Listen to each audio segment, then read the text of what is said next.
Hi everyone, it's me, Spring, the Fiber Enthusiast, and welcome to the channel. Today is going to be another addition to our mitered square knitted tutorials. So what I have before you here is we have done one together. I went ahead and made 3 more, and that'll give you a visual of where we're going. So what I'm going to do is teach you how to start and join this square next. So this burgundy square next. Now I will be doing it in a gold color, but I will be doing this one next. Then we're going to work this one up here. And then we're going to work this one over here. Okay, so these will be 3 separate videos because they are each done differently. This one we're going to do first, and we're going to cast on almost half of the amount of stitches that we have for our mitered square here. So the original mitered square was a cast on of 30 stitches. That left me with 15 across the bottom and up one side, and again on the other side. So we are going to cast on 14 stitches. And then we're going to join and pick up along this edge here another set of stitches, but that time it'll be 16. All right, so for this and most of my knitting, I do a long tail cast on. You can cast on however you so choose. I am going to do the long tail cast on, and we will go from there. I'm going to cast on a total of 14 stitches. There's 3, 4, 5, 6, 7, 8, 9, 10, 11, 12, 13, and 14. Okay, so I now have 2, 4, 6, 8, 10, 12, and 14. Now we're going to be casting on, or should I say picking up, stitches as we go along on the side of our work. Now I'm going to zoom in so you can see where I'm working. So here we are. I'm just going into that stitch like that. And I'm going to bring my yarn over and pull that stitch up through. Let me do that again. I'm going to insert my needle into that stitch. I'm going to yarn over and pop that through. Now, what I'm going to do is, we don't want this to be loose right here because this is where our corner is to our square. So we don't want that to be really loose. We don't want this corner right here to have a big hole in it. So we want to make sure that we tighten this down good and tight, so that way it's just like the rest of the stitches. Now we're going to pick up 15 stitches along the side here. Now some may go into this side bump down here at the edge. You can kind of see it right there. Some do that. Well, I'm not going to. We're going to be working in between the rows. So you just got to kind of separate them out a little bit here. And you're going to go in between the row and pick up 2 bars, 2 legs. Yarn over and pull a loop through. It'll look easier once you get going. You will see the next available stitch. There's only 1 leg there.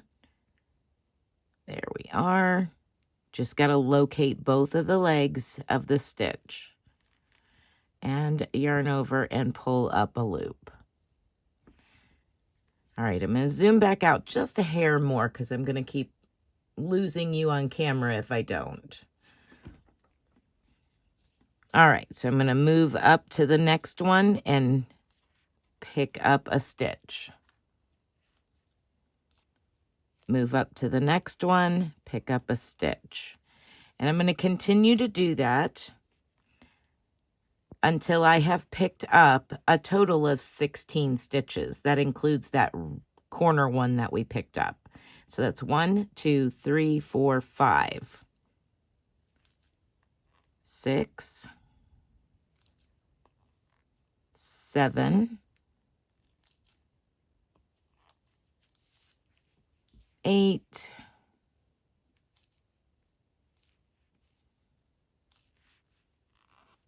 9, 10,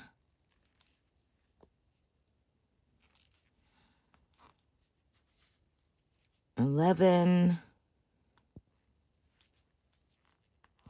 12, 13, 14, 15, and 16. Let's double count. 20, 21, 22, 23, 24, 25, 26, 27, 28, 29, and 30 stitches. All right, we have picked up all of the stitches, cast on and picked up. Now I'm only going to work a few rows with you, just a couple of repeats, because the rest of it is exactly the same as your regular first mitered square you did.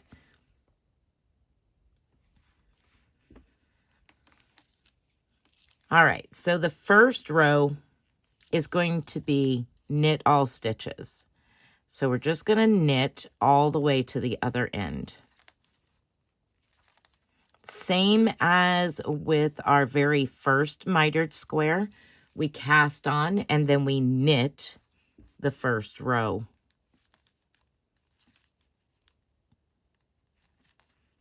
And somewhere around 15 stitches, you may want to place your stitch marker in between the two sets of 15 on this row, so that way you can do your decreases evenly every time. If you don't want to use a stitch marker and you just want to count every time, you can do that as well.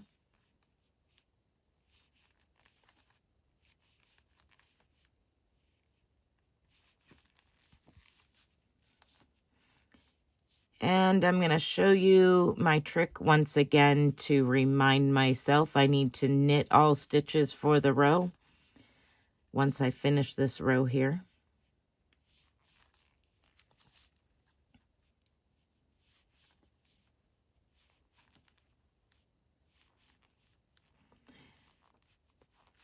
Okay. So there's a couple ways that you can remind yourself. You can remind yourself that the back side of your work, the wrong side, is the side that you need to knit all the stitches. Or you can place a stitch marker. So when you are at the end of the row and you turn your work over and you begin to work, the end that starts with a stitch marker, you know that you have to knit all the way to the other end. That is up to you. You can, find your own little niche as to how you remember to knit one row every other row. Or if you want to just count. All right, so for the standard mitered square, you're going to decrease a row, knit a row, decrease a row, knit a row, and you're going to do that all the way down until you have finished the last stitches. So we begin and we're going to knit 13. So 1, 2, 3, 4, 5, 6, 7, 8, 9, 10,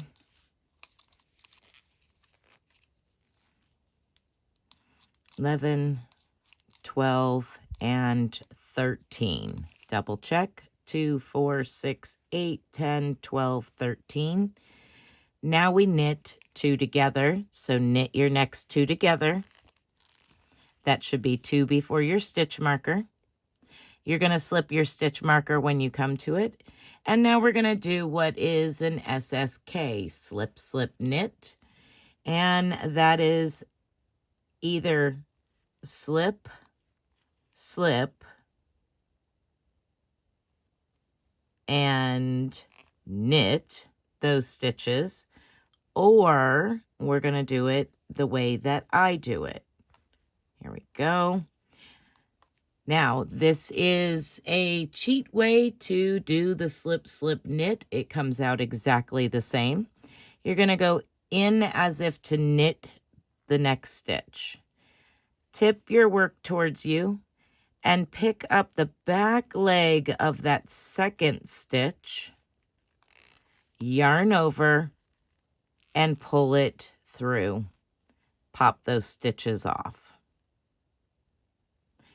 So now we have our slip, slip, knit, and we're going to finish knitting this row all the way to the end.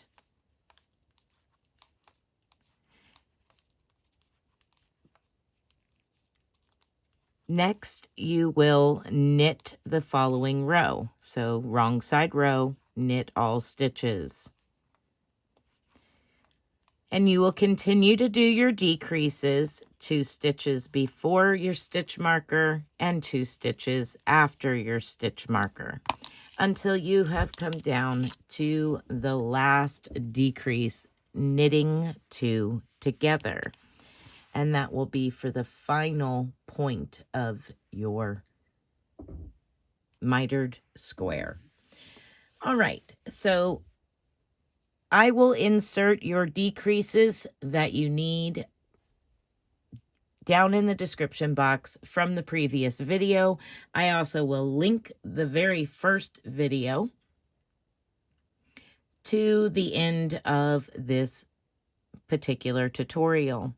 If you are just joining in on the mitered squares, I recommend going back and watching the first one, practice and work up your first one, and then come back and begin working with us on joining the mitered squares. This type of mitered square project is great for using scrap balls of yarn. You can make them stripes, you can do all kinds of different things, and use up those scrap balls of yarn to create a nice either throw or lapgan size, all the way up to a king size Afghan if you want. You can also make tops with this if you have some cotton laying around. You can make drying pads for your dishes. You can do all kinds of stuff with just using this particular mitered square and join as you go. Make them real fun, make placemats, make table runners, all kinds of stuff. All right, everyone. So I'm going to complete joining block 2 for this week. And next week, we're going to join up here is the blue. We're going to join block 3. The following week, we will join block 4. So I'm going to go ahead and finish this mitered square, and I will see you in the next video for block 3. Be blessed, be a blessing, and until next time, bye for now.